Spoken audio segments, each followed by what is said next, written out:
Film dimulai dengan seorang anak kecil yang sedang bermain di kamar orang tuanya, dipanggil oleh ibunya. Si anak pun berlari keluar kamar, namun karena tergesa-gesa, si anak tersandung ambang pintu kamar tersebut dan terjatuh. Kedua orang tua si anak pun datang dan membantu si anak untuk berdiri. Dan karena si anak terlihat akan menangis, si ayah menenangkan si anak dengan berakting, seolah ambang pintu tadi menjegal anaknya, dan memukul-mukul ambang pintu tersebut, bak sedang menghukumnya. Terhibur oleh ayahnya yang berpura-pura, si anak pun tidak jadi menangis. Diketahui, hari ini si ibu dan si anak akan berakhir pekan di rumah orang tua si ibu di desa. Sedangkan si ayah, diketahui tidak bisa ikut dengan mereka, karena harus kerja lembur di akhir pekan.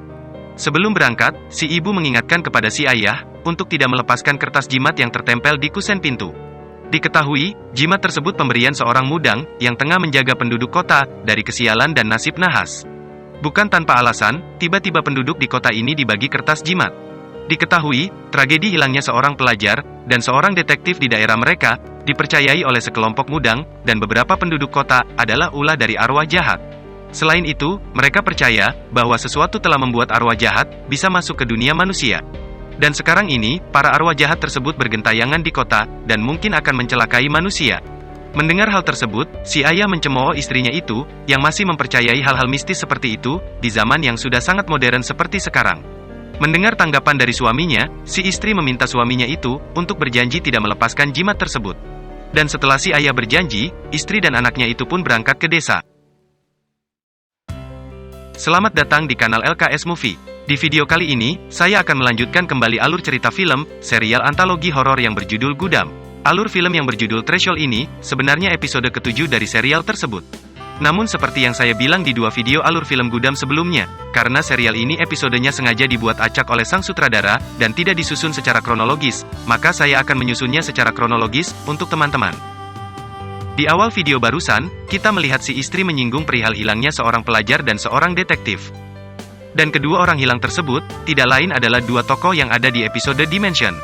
Dan untuk mengetahui lebih jelas tentang apa yang terjadi kepada dua orang tersebut, dan sesuatu yang membuat para arwah jahat bisa masuk ke dunia manusia, teman-teman bisa menonton alur film Gudam episode Rebirth dan Dimension, yang link videonya ada di deskripsi video ini. Tanpa basa-basi lagi, kita lanjutkan kembali alur ceritanya. Tapi sebelumnya, saya mengingatkan kepada teman-teman yang menonton video ini, untuk subscribe channelnya, dan nyalakan lonceng notifikasinya, agar jika ada video terbaru dari kanal ini, teman-teman bisa langsung mengetahuinya. Dan bagi yang sudah subscribe, saya ucapkan terima kasih yang sebesar-besarnya. Selamat menonton! Keesokan harinya, si pria dalam film ini terbangun dari tidurnya, dan keluar kamar, untuk bersiap pergi kerja. Namun tiba-tiba, ia menghentikan langkahnya, karena merasakan kakinya menginjak sesuatu. Dan setelah ia memakai kacamatanya, ia pun mengetahui bahwa yang baru saja ia injak, adalah sejumput rambut, yang terhimpit di ambang pintu kamarnya. Untuk sesaat, si pria terlihat terheran-heran dengan keberadaan rambut tersebut. Karena sebelumnya, saat ia memukul-mukul ambang pintu tersebut, rambut tersebut tidak ada di sana. Namun setelahnya, tanpa pikir panjang si pria mencabut rambut tersebut. Dan saat rambut tersebut tercabut, sayup-sayup terdengar suara jeritan yang sangat panjang dan melengking. Awalnya, si pria terlihat kaget karenanya, dan langsung membuang rambut tersebut. Namun karena notabene si pria tersebut tinggal di rumah susun, ia pun menyangka jeritan tadi berasal dari salah satu tetangganya, dan tidak ada sangkut pautnya dengan rambut yang barusan ia cabut. Si pria pun bergegas bersiap untuk pergi bekerja, tanpa perasaan curiga sedikit pun. Singkat cerita, malam hari pun tiba, dan si pria terlihat sudah kembali pulang ke rumahnya, dalam keadaan mabuk. Diketahui, mumpung anak dan istrinya tidak ada, si pria memutuskan untuk minum-minum bersama teman kantornya, sepulang kerja. Setelah memasuki rumahnya, si pria yang dalam keadaan mabuk, lagi-lagi mencemooh kertas jimat yang ada di kusen pintunya. Sampai-sampai ia tidak menyadari, kalau saat ia memasuki rumah, lampu rumahnya menyala sendiri, dan tidak lama kembali padam. Namun sesaat sebelum ia akan memasuki kamar, ia kembali menoleh ke belakang, dan terlihat menyadari perihal lampu tersebut.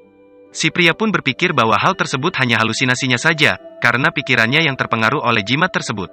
Si pria pun melangkahkan kakinya kembali keluar kamar, dan setelah mengata-ngatai jimat tersebut, si pria melanggar janjinya, dengan mencabut kertas jimat itu. Dan setelahnya, ia pun langsung pergi tidur, tanpa menutup pintu kamarnya terlebih dahulu. Dan tidak lama setelah si pria tersebut tertidur, dari bawah ambang pintunya, tiba-tiba keluar darah, yang semakin lama semakin banyak dan membasahi lantai. Tidak lama berselang, dari kolong perabotan di rumahnya, keluar sepotong tangan dan kaki, yang langsung menuju ke kamar si pria.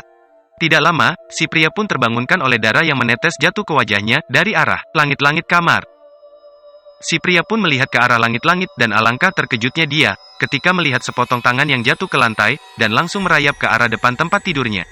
Melihat hal tersebut, si pria terlihat sangat ketakutan, dan langsung turun dari tempat tidurnya. Namun karena masih mabuk, si pria hanya bisa bersandar dengan lemas di dinding kamarnya.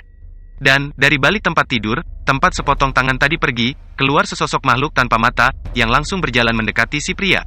Dan saking ketakutannya si pria tersebut, ia hanya bisa mengesot mundur keluar dari kamar, sambil terus memohon ke sosok berbadan tinggi tersebut, untuk tidak membunuhnya.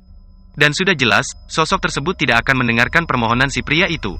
Dengan tangan panjang kurusnya, sosok berkulit merah itu, melayangkan cakaran ke arah wajah si pria. Keesokan harinya, kita bisa melihat si pria terbujur kaku di lantai, dengan bekas luka cakaran yang menganga di wajahnya. Maut telah mendatangi dirinya, karena ia melanggar janji kepada istrinya, dan tidak menghormati kepercayaan orang lain. Di episode Threshold ini, selain perkataan si wanita yang menyinggung pelajar dan detektif yang hilang tanpa jejak, salah satu keterkaitan episode ini dengan episode Gundam yang lainnya, adalah sosok iblis atau hantu dalam episode ini. Kalau teman-teman perhatikan, hantu di film ini sekujur tubuhnya berwarna merah, serupa dengan bayi iblis yang lahir di episode Rebirth. Dan mungkin saja, sosok di episode ini adalah bayi iblis yang telah tumbuh dewasa. Di video selanjutnya, saya akan kembali membawakan alur cerita film Gundam, episode Curiosity. Episode tersebut menceritakan tentang dua pelajar yang memasuki lift antar dimensi, di akhir episode Dimension. Dan nantinya, link untuk video alur film episode tersebut, akan bisa teman-teman temukan di deskripsi video ini. Sudah saatnya kanal LKS Movie pamit undur diri, jangan lupa subscribe, dan nyalakan lonceng notifikasinya, agar jika ada video terbaru dari kanal ini, teman-teman bisa langsung mengetahuinya. Dan bagi teman-teman yang sudah subscribe, saya ucapkan terima kasih yang sebesar-besarnya. Sampai jumpa di video selanjutnya.